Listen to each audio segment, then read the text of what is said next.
In 1976, the Moro Gulf in Mindanao, Philippines, was struck by a horrifying natural disaster.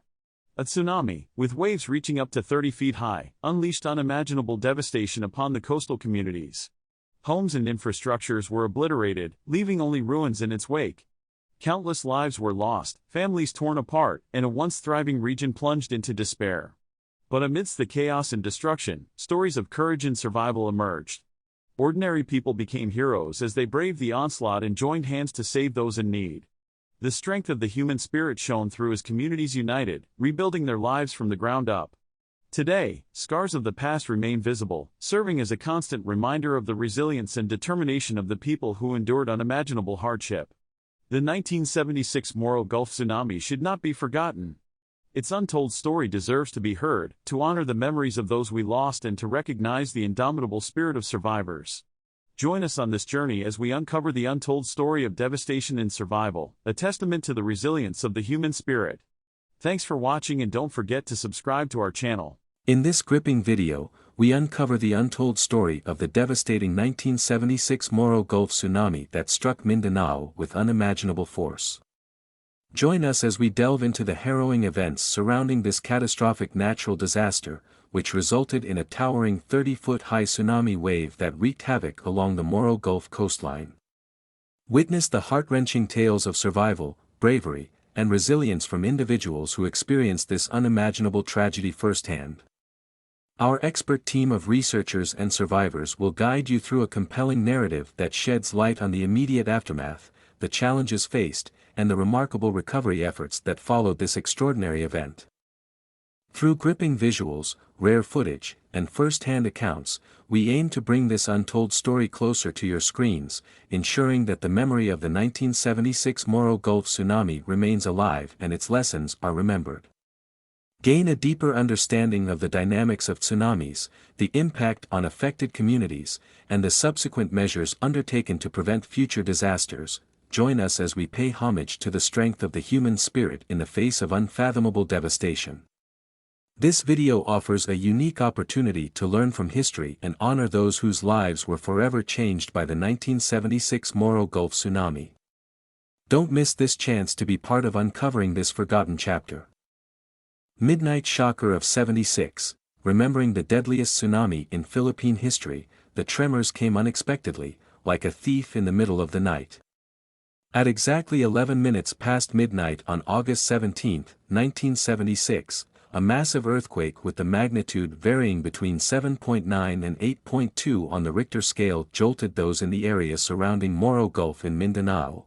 The sudden movements of the earth proved to be destructive in Cotabato, where 1,500 people perished after several buildings were reduced into pathetic rubble.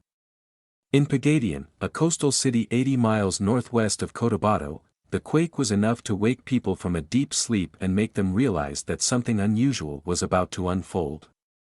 But only a few heeded the warning, like the housewife who woke her 10 children up and hastily evacuated to higher grounds.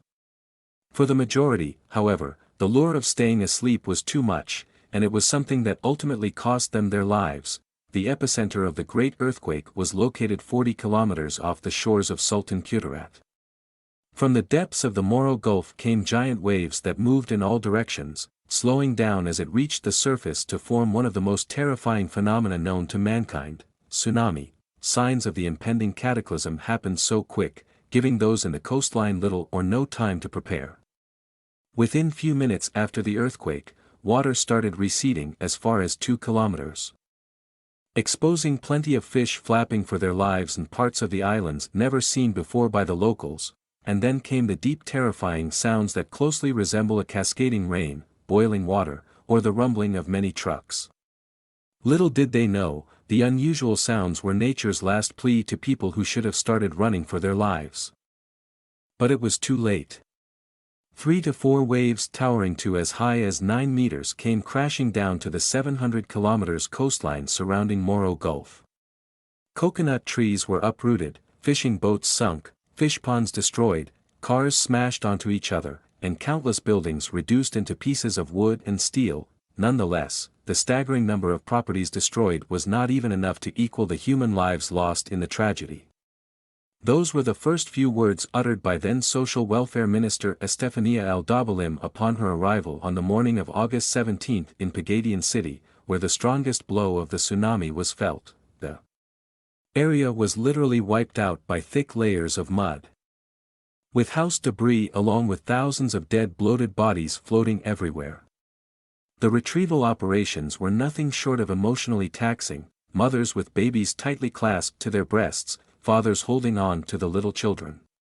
Nakakawa Talaga, recalled Aldabalim, who sustained severe sunburns as she led the mass burial of the victims, Ezoic, when the official casualty count was released, the extent of the strongest and deadliest earthquake to ever hit the Philippines became apparent.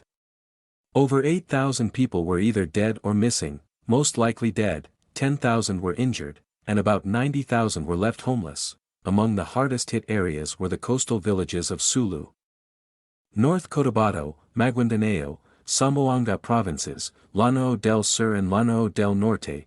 The tragedy exposed the country's lack of awareness, let alone preparedness, for a disaster as unpredictable and swift as a tsunami.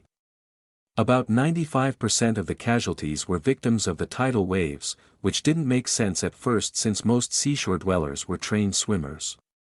But even the most skillful would have a hard time swimming through seawater that combined with slum sediments to form mud, a lethal combination that choked many victims, mostly women and children, to death.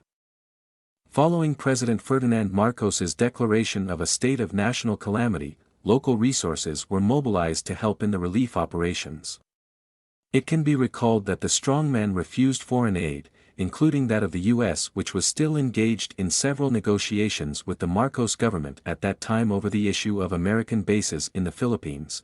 The Great Earthquake and Tsunami of 1976 also prompted Marcos to revise the provision of the National Building Code a year later. The said code stipulates that structures built must be resilient to an intensity 8 earthquake. It was also in the late 1970s when he created the forerunner of today's National Disaster Risk Reduction and Management Council, which is tasked to ensure the protection of the Filipino people in times of disasters. For decades after the tragedy, people in the coastal regions of Mindanao continue to commemorate the Moro Gulf tsunami that claimed the lives of thousands and left many survivors traumatized. Mayor Romeo Pulmones of Pagadian City, for instance, keeps the memories of the victims alive by passing an ordinance that made August 17 an earthquake and tsunami day. The local government also conducts a series of earthquake and tsunami drills, especially during the National Disaster Consciousness Month, in hopes that the public will be better prepared once a catastrophe as intense as what happened in 1976 strikes again. Based on the history of tidal waves in the Philippines, it seems that they have every reason to prepare. Before 1976, a total of 9 tidal waves had been formed in the Moro Gulf, which roughly translates to 1 tsunami every 9 years.